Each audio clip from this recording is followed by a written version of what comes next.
श्री बृहद भागवतामृतम द्वितीय खंड तृतीय अध्याय। हम लोग श्रवण कर रहे थे। वैकुंठ के पार्षदों ने भगवान के स्वरूप की महिमा समझाई और बताया कि भक्ति के प्रभाव से तुम भगवान को दर्शन भी कर सकते हो, बड़े बड़े विघ्नों को तुम जीत भी सकते हो और हम भी सब समय तुम्हारी सहायता करेंगे।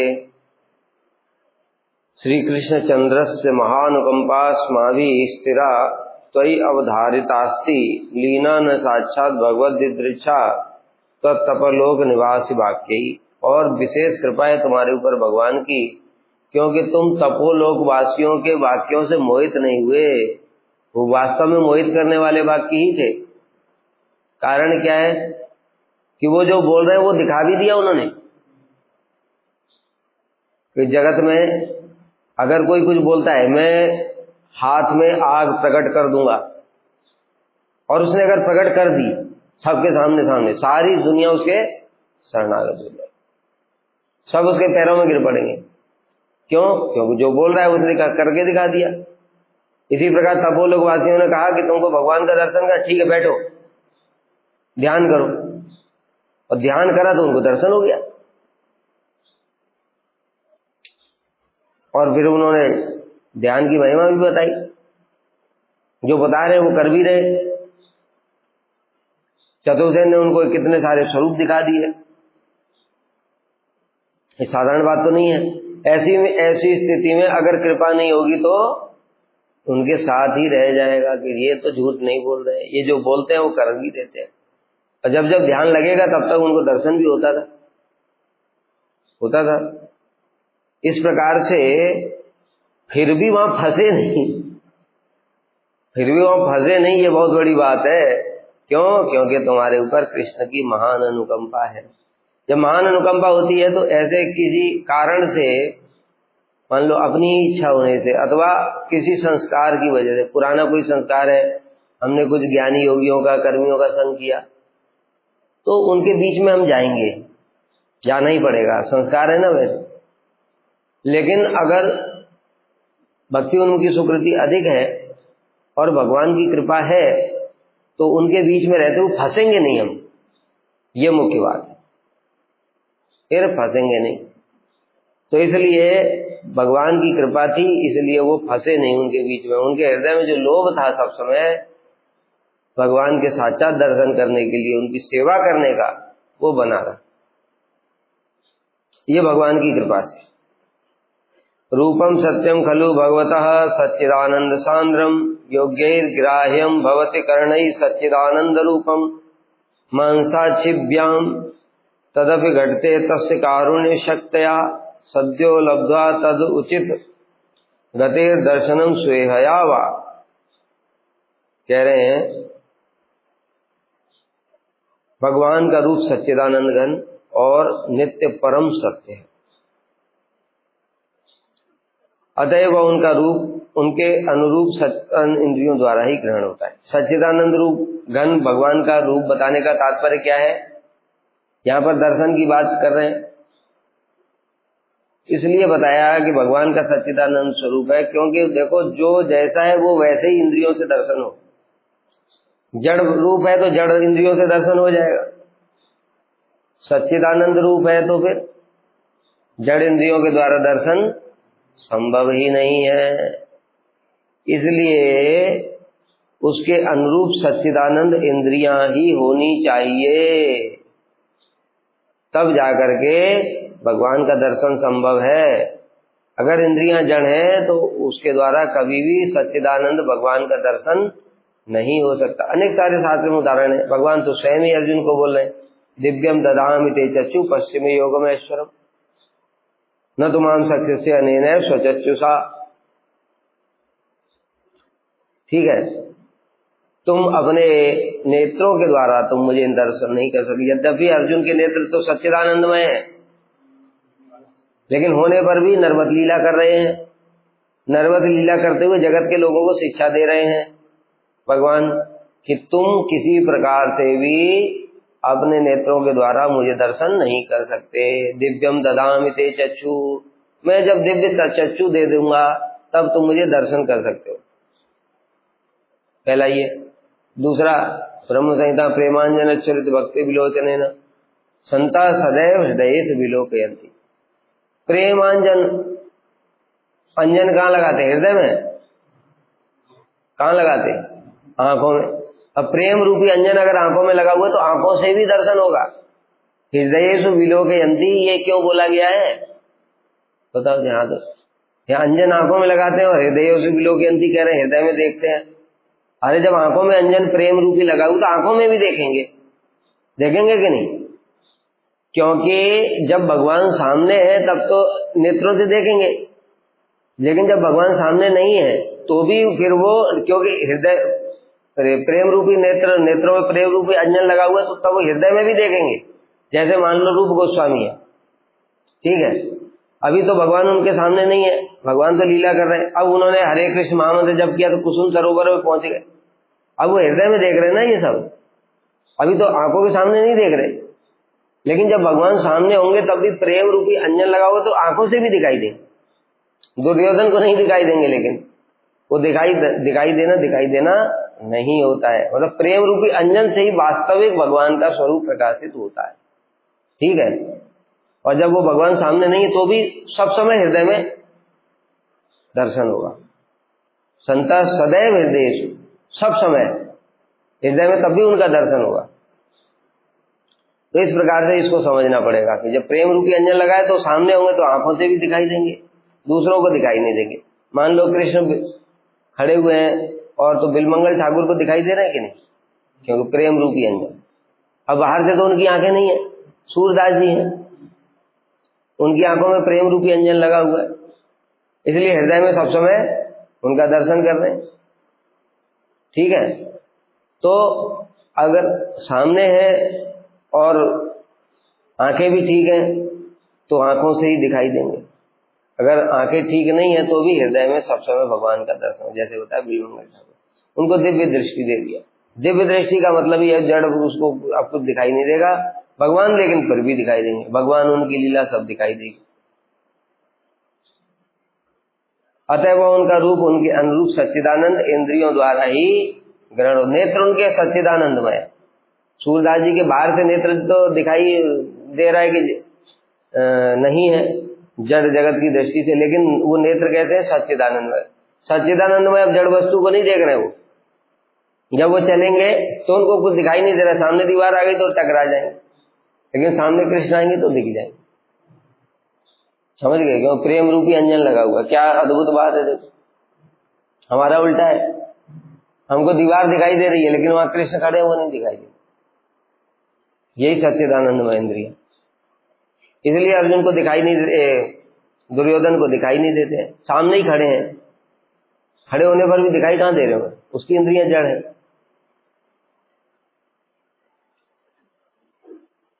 तथापि भगवान की कृपा शक्ति के प्रभाव से दर्शन योग्यता प्राप्त करने पर चर्म चक्षु द्वारा भी भगवान के असीम स्वरूप का दर्शन हो जाता है।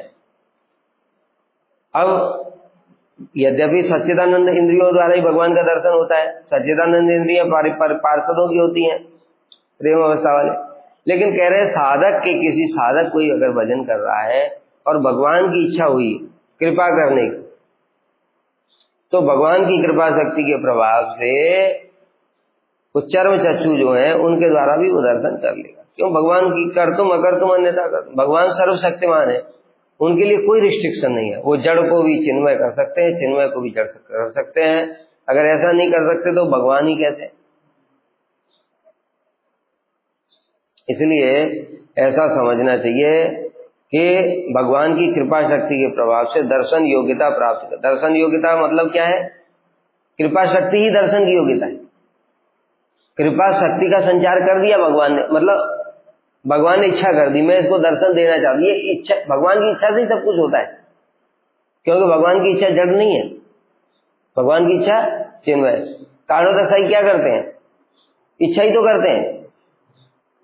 इच्छा किया सृष्टि करने की, और बस इच्छा करते ही उन्होंने रमा देवी के प्रति इच्छा कर दिया। बस इतना जो अनंत ब्रह्मांड देखो कुछ नहीं होगा, उसका मूल में क्या है? छोटा सा प्रोसेस, छोटा सा प्रोसेस। जैसे हम लोग भी देखते हैं, इस जगत में भी ऐसा आजकल हो गया है कि इतना बड़ा सब एकदम मशीन पूरी लगा रखी बड़ी बड़ी फैक्ट्री में, बस एक ऑन बटन करना है, एक बटन ऑन किया, करंट गई, करंट के फ्लो होते ही सारा का सारा सिस्टम चालू। इसी प्रकार से भगवान का ईक्षण ही वो करंट है। ईक्षण किया उन्होंने, करंट चालू, करंट से ही, आवाज से ही माया सक्रिय हो गई, माया से महत्त्व प्रकट हो गया, अहंकार, ये सब ज्ञान इंद्रिया कर्मेंद्रिया सब प्रकट हो गए, 5 महाभूत तन्मात्रा।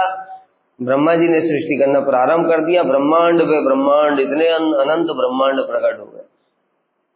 काम बस स्टार्टिंग थोड़ा सा, क्योंकि भगवान का इच्छा चिन्ह है।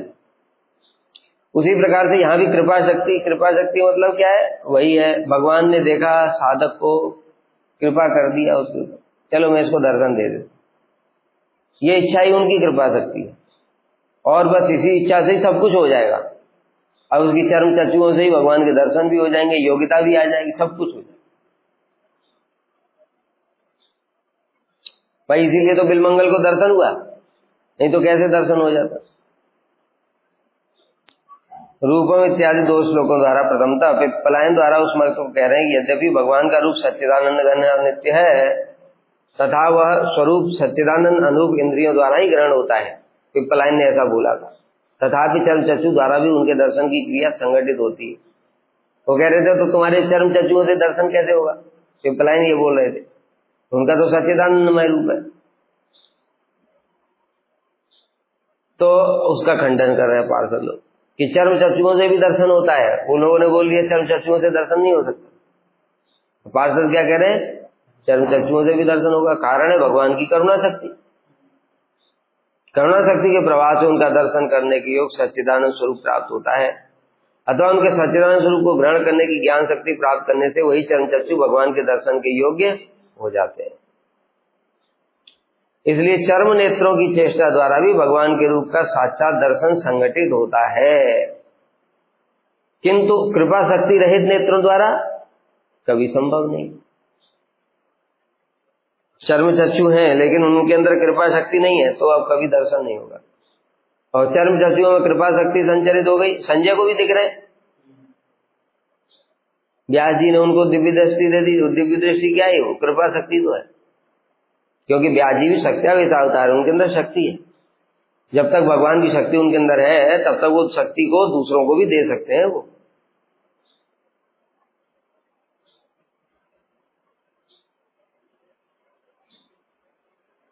अतएव असीम स्वप्रकाश भगवान के रूप का संदर्शन भगवान की करुणा शक्ति द्वारा संभव होने के कारण सीमित जड़ इंद्रियों द्वारा भी संदर्शन होता है, इसमें कोई दोष नहीं है। उन लोगों ने बोला था जड़ इंद्रियों द्वारा इस प्रकार से संभव ही नहीं है, यहां पर उसका खंडन करके कह रहे हैं कि भगवान की कृपा शक्ति द्वारा जड़ इंद्रियों द्वारा भी दर्शन संभव है। इस प्रकार से इसी कारण से कभी कभी क्या होता है कि जो भाव वक्त से भी पहले भाव अवस्था में कहीं नहीं पहुंचा, फिर भी भगवान किसी किसी को कृपा करके कुछ कुछ उसको दर्शन दे देते हैं स्वप्न में। भगवान के दर्शन स्वप्न में भी संभव नहीं है हमको, वो अचिंत्य वस्तु है, सच्चिदानंदमय।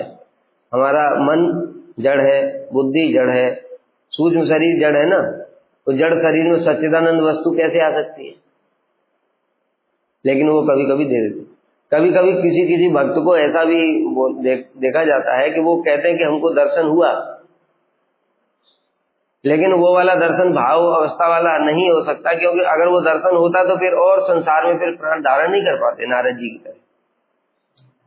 लेकिन फिर वो माया ने ढक दिया, तो वो क्या है? दर्शन एक क्षणिक दर्शन जैसा भी हो, भगवान ने कुछ आभास जैसा उनको दिखाया होगा और कृपा के प्रभाव से, समझिए। वास्तविक पूर्ण रूप में जो दर्शन है वो तो संभव नहीं है, लेकिन उसका कुछ आभास जैसा उनको भगवान करवा देते होंगे। और कृपा शक्ति के कृपा के कारण उनकी उत्कंठा बढ़ाने के लिए अथवा उनकी श्रद्धा उत्पन्न, पूर्व जन्म में किसी ने भजन साधन किया, कई जन्मों से कर रहा है बेचारा, अभी जन्म में भगवान उसकी श्रद्धा को फिर से अपने प्रति लगाना चाहते, तो इस प्रकार से कुछ कुछ दिखा दिया। जरूरी नहीं भगवान का पूरा स्वरूप ही दिखाई दे, कुछ और भी चीजें दिखाई दे सकती हैं उसको। इस प्रकार संभव है, मतलब भगवान की कृपा शक्ति से सब कुछ संभव है। तद दर्शने ज्ञान दृशैव जायमाने अपि पश्यामि अहमेश दृग्भ्याम मानो भवेत कृपा कृष्ण कृपा प्रभाव विज्ञापको हर्ष विशेष वृद्धि। भगवान अपनी कृपा शक्ति द्वारा कभी कभी जीव के बाह्य नेत्रों द्वारा गोचर होते हैं। बताई दी हमने। अर्जुन की भी बात छोड़ दो, जो अभी हमने साधारण लोगों की भी बात बताई। जैसे संजय तो कोई वो नहीं है ना, वो तो देखा जाता है कोई भजन साधन भी नहीं कर रहा था,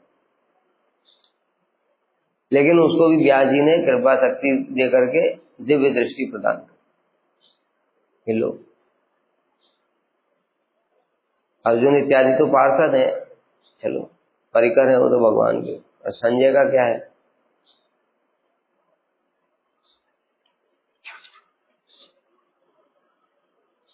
भगवान के इस वात्सल्य के कारण जीव में भी ऐसा अभिमान होता है कि उसने नेत्र द्वारा ही भगवान के दर्शन किए।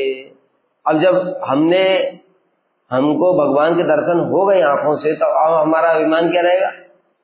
मैंने प्रभु को अपनी इन आंखों से ही देखा, भगवान के इन आंखों से दर्शन किए। उस समय जीव के हृदय में जो हर्ष वर्धित होता है, उसके द्वारा ही कृष्ण की करुणा के प्रभाव की हृदय में भी धारणा होती है। मतलब दर्शन तो नेत्रों से ही किया, लेकिन हृदय में आनंद तो हृदय में ही होगा ना। आनंद तो नेत्रों में नहीं होता है, हृदय में जो भाव उत्पन्न होते हैं वही बाह्य इंद्रियों में प्रकाशित होते हैं। तो आनंद हृदय में हुआ, इस कारण से हृदय में वो धारणा भी रहती है, और इसलिए हृदय गदगद हो जाता है। मैंने नेत्रों से भगवान के दर्शन किए थे, ये सोचते ही तो हृदय में आनंद हो गया। इसलिए कह रहे हैं उसकी हृदय में भी धारणा होती है। अब यहां पर कह रहे हैं कि भगवान की करुणा से भगवान के रूप के दर्शन चक्षु द्वारा होते हैं। इसमें स्वप्रकाशता की हानि की आशंका कर, जो केवल ज्ञान चक्षु द्वारा ही दर्शन क्रिया को स्वीकार करते हैं, जो कहते हैं केवल भगवान के दर्शन केवल ज्ञान नेत्रों के द्वारा, मतलब हृदय के द्वारा ही संभव है, मन के द्वारा, जैसे वो लोग पहले कह रहे थे। उनके मत में भी चर्म चक्षु द्वारा भगवान के दर्शन में जो विशेष सुख होते, वो यही कह रहे थे कि जो नेत्रों से जो सुख होता है वो भी तो मन में ही होता है, क्योंकि मन की सुख दुख का कारण तो मन ही है। सुख की अभिव्यक्ति का स्थान मन ही, अतएव चर्म चक्षु द्वारा दर्शन का सुख अन्यथा संभव नहीं है।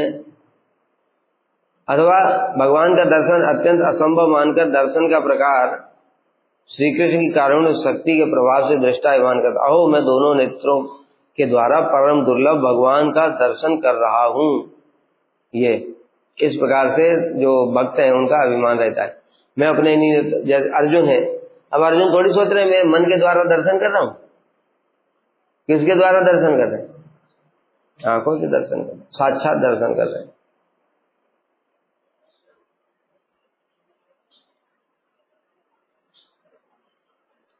इस दर्शन द्वारा दृष्टा हर्ष वर्धित होने से कृष्ण कृपा के प्रभाव का बोध कराने वाला अभिमान उसके हृदय में, लेकिन अभिमान कहाँ रहेगा? वो तो हृदय में ही रहता है। मैंने दर्शन किया, ये अभिमान तो हृदय में रहता है, लेकिन दर्शन आंखों से ही हो रहा है। इस प्रकार से समस्त इंद्रियों की वृत्ति से अगोचर वस्तु भी चर्म चक्षु के गोचर होती है। भगवान जो समस्त इंद्रियों की वृत्ति से अगोचर है, वो भी आंखों के गोचर हो जाते हैं। प्रभो कृपा पूर्व बलेन भक्ते प्रभावतो वा खलु दर्शनम स्यात् अतः परिच्छन्न दृशापि सिद्धेत निरंतरम तन्मन सेव सम्यक। प्रभु की प्रचुर कृपा के प्रभाव से अथवा भक्ति के प्रभाव से सीमित बाह्य चक्षु द्वारा भी भगवान का दर्शन होता है। अब यहाँ पर एक और उदाहरण दे करके बता रहे हैं कि देखो जो भगवान है वो असीमित है, लेकिन चक्षु तो सीमित है। तुम आंखों से कितना बड़ा चीज देख सकते हो? बताओ जरा, कितना बड़ा चीज देख सकते हो? मैक्सिमम कैपेसिटी है?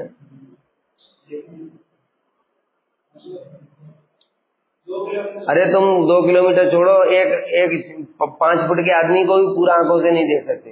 ऊपर मुंह देखोगे तो नीचे का नहीं दिखाई देगा, पैर पैर पे लगा नजर लगाओगे तो चेहरा नहीं दिखाई देगा। ठीक है, आंखों की दृष्टि सीमित, छोटी सी वस्तु है तो उसको पूरा देख सकते, जितनी बड़ी आंख है उतना बड़ा अगर कोई वस्तु है तो उसको तो पूरा एक बार में देख लेंगे, थोड़ा और भी बड़ा है तो भी उसको थोड़ा पूरा देख सकते हैं। लेकिन अब ज्यादा 5 फुट के आदमी भी पूरा नहीं दिख देगा।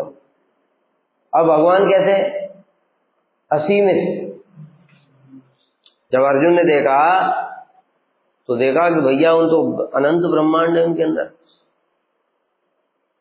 हजारों नेत्र, हजारों मुख, हजारों बाहु, उरु, पाद, ये सब कैसे कोई देख सकता है आंखों से? तो असीमित है भगवान, लेकिन चक्षु सीमित है।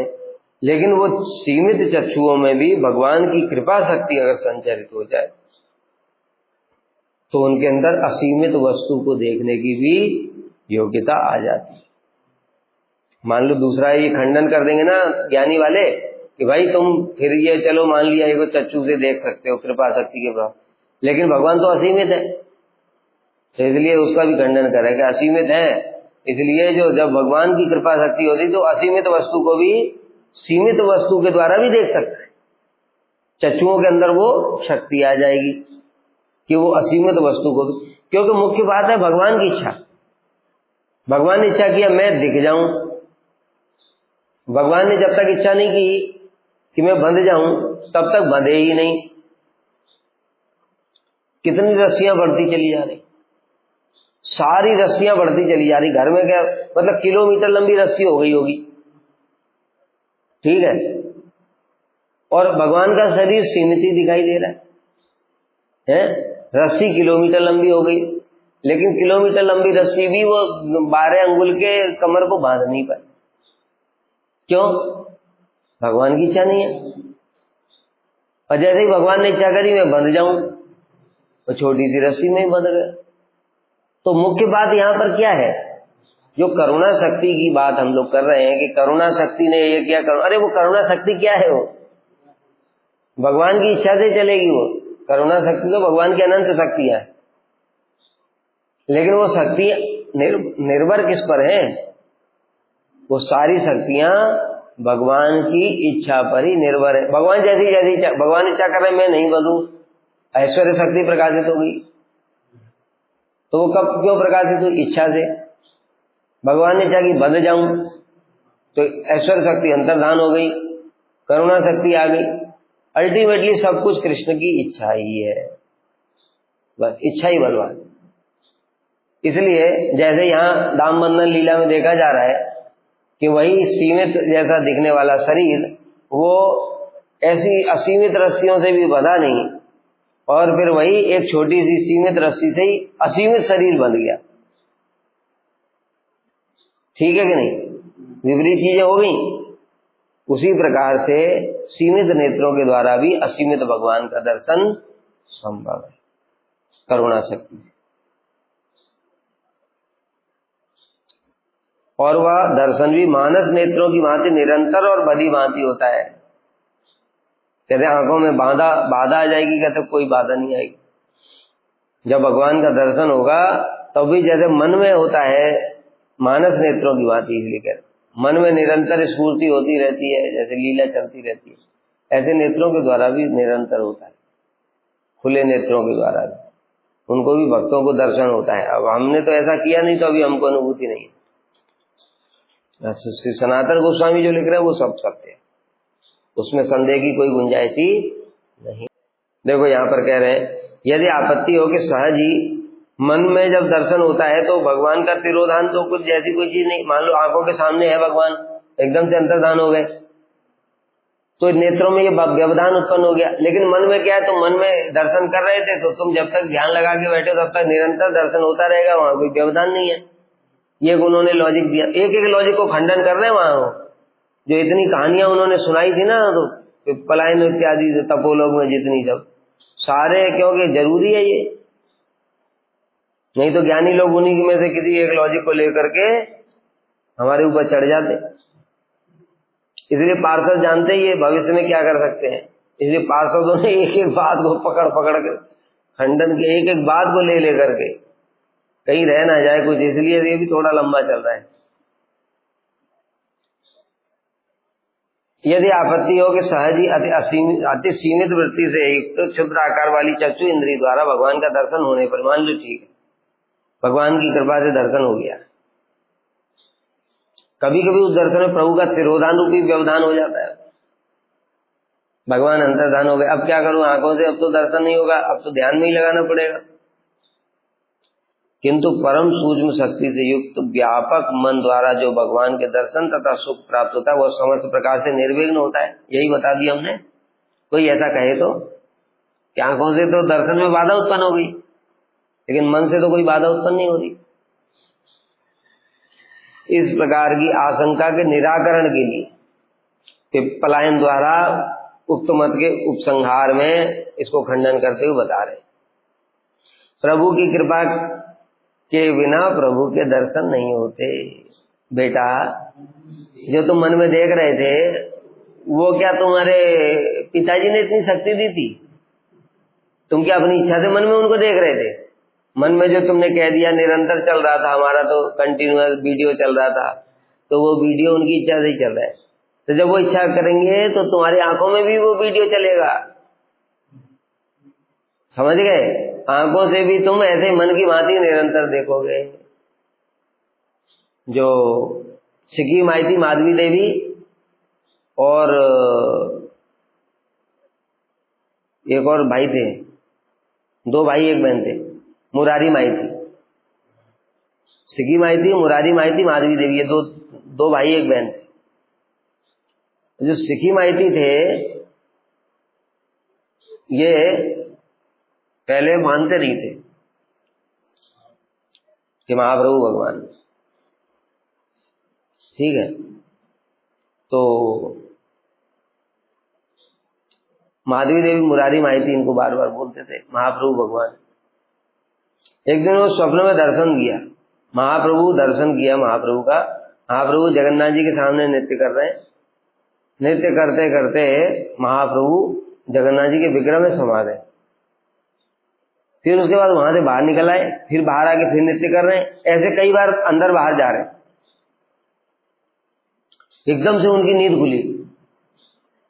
नींद जब खुली, अब आंखें खुल गई, आंखें खुलने पर भी वही दृश्य देख रहे हैं, खुली आंखों से देख रहे हैं कि महाप्रभु जगन्नाथ जी के अंदर में जा रहे हैं और फिर बाहर निकल रहे हैं। फिर उसके बाद वो दृश्य अंतर्धान हो गया। अब बताओ जरा, स्वप्न में महाप्रभु कैसे आ जाएंगे? इनको तो विश्वास ही नहीं है कि भगवान है, फिर इनके स्वप्न में महाप्रभु कैसे आ जाएंगे? संभव ही नहीं है। लेकिन महाप्रभु की इच्छा है, क्योंकि वो भी ब्रज की मंजरी है, ठीक है। इसलिए महाप्रभु ने उनको विश्वास दिलाने के लिए, मतलब विश्वास क्या, उनको तो बताया वो तो मंजरी है, लेकिन लीला विलास के लिए महाप्रभु ऐसा कर रहे हैं जिन लोगों को विश्वास नहीं उनके लिए। तो महाप्रभु ने ऐसा लीला उनके सामने स्वप्न में प्रकाशित किया। स्वप्न में मतलब क्या है? सूक्ष्म शरीर, सूक्ष्म शरीर में वो प्रकाशित कर दिया। फिर जैसे उनकी आंखें खुली, उस स्थूल शरीर में भी प्रकाशित कर दिया। आंखें खुली हुई है, घर में सो रहे हैं, घर में सो रहे हैं, घर में उठे, घर में उठे, आंखें खुली हुई हैं और खुली आंखों से ही देख रहे हैं कि सामने ही जगन्नाथ जी के अंदर में महाप्रभु नृत्य करते हुए प्रवेश। अब ये बताओ, खुली आंखों से किसने दिखाया फिर? तुम कहोगे मन में तो चलो आ गया, मन में भी उनकी कृपा से आया, खुली आंखों में उनकी कृपा से आया, इसलिए खुली आंखों से भी तुमको दर्शन हो जाएगा। दूसरा उदाहरण देखो, रूप गोस्वामी, सनातन गोस्वामी सब समय ध्यान में तो भगवान की लीलाओं में सेवा तो करते ही हैं। अब जब रूप गोस्वामी ने चाटू पुष्पांजलि लिखा तो उन्होंने राधा जी की बेणी, उसकी तुलना नागिन से कर दी। सनातन गोस्वामी ने कहा ये तुलना तो अच्छी नहीं है, राधा जी इतनी सुंदर है, उनकी जो बेणी है उसकी तुलना नागिन से करना ये ठीक नहीं है। तो फिर चले गए वहां से, और राधा कुंड के तट पर जब पहुंचे तो देखा कि एक पेड़ पर झूला लगा हुआ है, खुली आंखों से देख रहे हैं, चलते चलते, मतलब परिक्रमा लगा रहे हैं, परिक्रमा लगाते लगाते देख रहे हैं कि पेड़ पर झूला है, झूले पर एक बालिका बैठी है और बालिका उसकी सखियां झुला रही हैं, और देखा कि उसके बालों के ऊपर ऐसा लगा कि वो नागिन है। और सनातन गोस्वामी बड़ी तेजी से चला, अरे लाली लाली सांप। वो लाली थोड़ा सा इधर देख के मुस्कुराई और अंतर्धान, लीला अंतर्धान। अब ये क्या हो रहा है? ये मन में हुआ, ये आंखों के सामने हुआ। अब जब आंखों के सामने ये छोटा सा एक वीडियो दिखाया भगवान ने, तो वो चाहते तो परमानेंट वीडियो भी दिखा देते। और दूसरी ओर तुम्हारे मन में अगर उनकी इच्छा होने तो वीडियो प्ले ही नहीं होगा।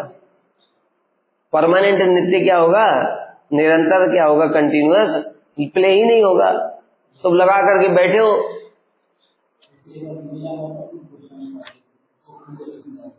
वो तो छोड़ो, ये इनका हुआ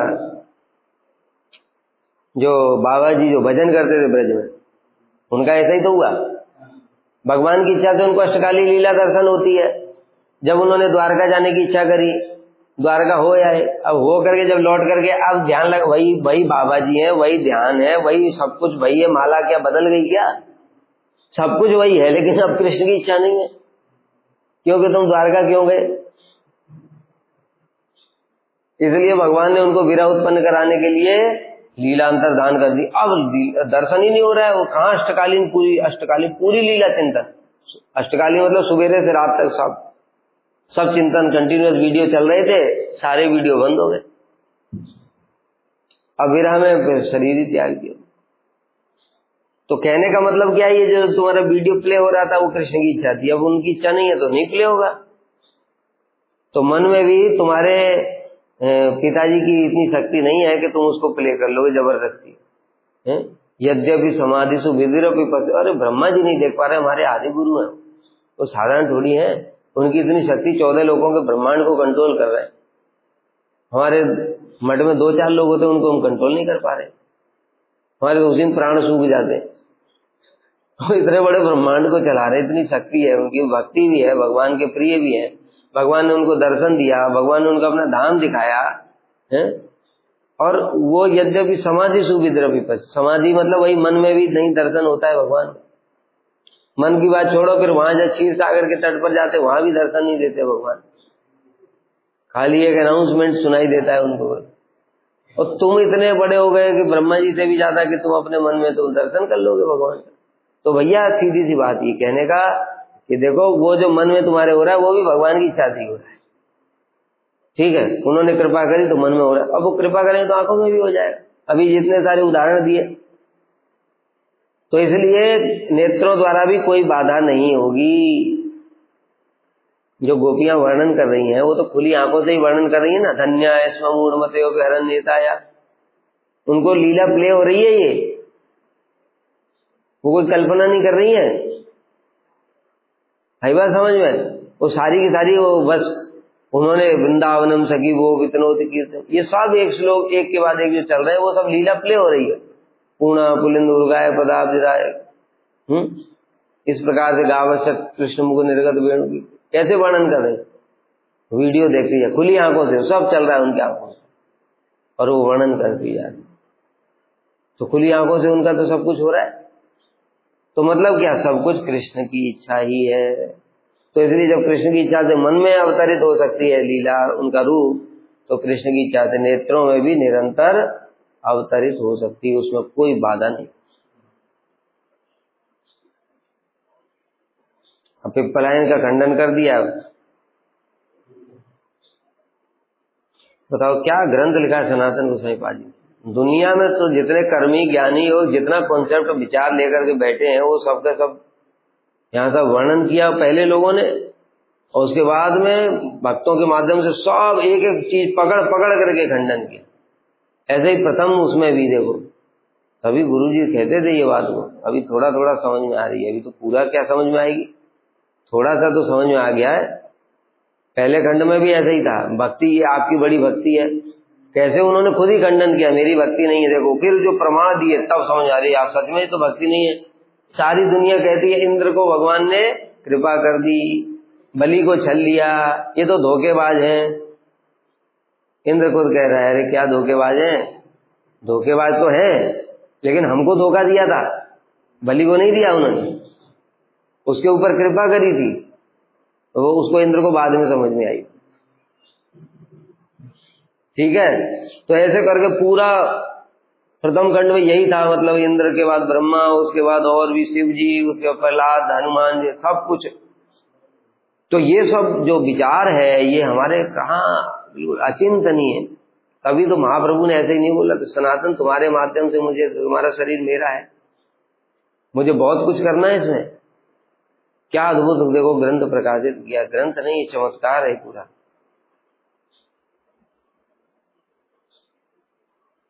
अतः सीमित चरण, निष्कर्ष क्या निकला? सीमित चरण चक्षु द्वारा भी भगवान के दर्शन मानस दर्शन की भांति निरंतर और सम्यक रूप में प्राप्त होते। उदाहरण दे दिए हमने इतने सारे, और उतना जरूरत नहीं ज्यादा। पक्षांतर में भगवान की कृपा के वैभव के संबंध में कह रहे हैं, अनंत शक्ति से युक्त भगवत भक्ति की महिमा प्रदर्शन के लिए उक्त न्यायानुसार भक्ति के प्रभाव से ही भगवान के दर्शन होते। मुख्य चीज है, भगवान का दर्शन किससे होगा? भक्ति के प्रभाव। भक्तिरेवेनम नयति भक्तिरेवेनम दर्शयति, भक्ति वसः पुरुषो भक्तिरेव भूयसी। भक्ति के प्रभाव से दर्शन होगा, भक्ति के प्रभाव से भगवान के निकट जाएंगे, भक्ति के प्रभाव से क्या होगा? भक्ति सर्वश्रेष्ठ है। भक्ति वसा पुरुषो, भक्ति के प्रभाव से वशीभूत हो जाएंगे भगवान। तो ये सब भक्ति के, भैया न तो आंखों से हो रहा है दर्शन, न मन से हो रहा है। मतलब ये बात अंत में उन्होंने कंक्लूजन दे दिया, न तो दर्शन आंखों से हो रहा है, न मन से हो रहा है, दर्शन भक्ति से हो रहा है। भक्ति की कृपा है भक्ति देवी की, तो मन में भी निरंतर चलता रहेगा। और जैसे भी बताया कि वो बाबा जी के उस भक्ति देवी अंतर्धान हो गई, तो फिर उनको दर्शन नहीं हुआ।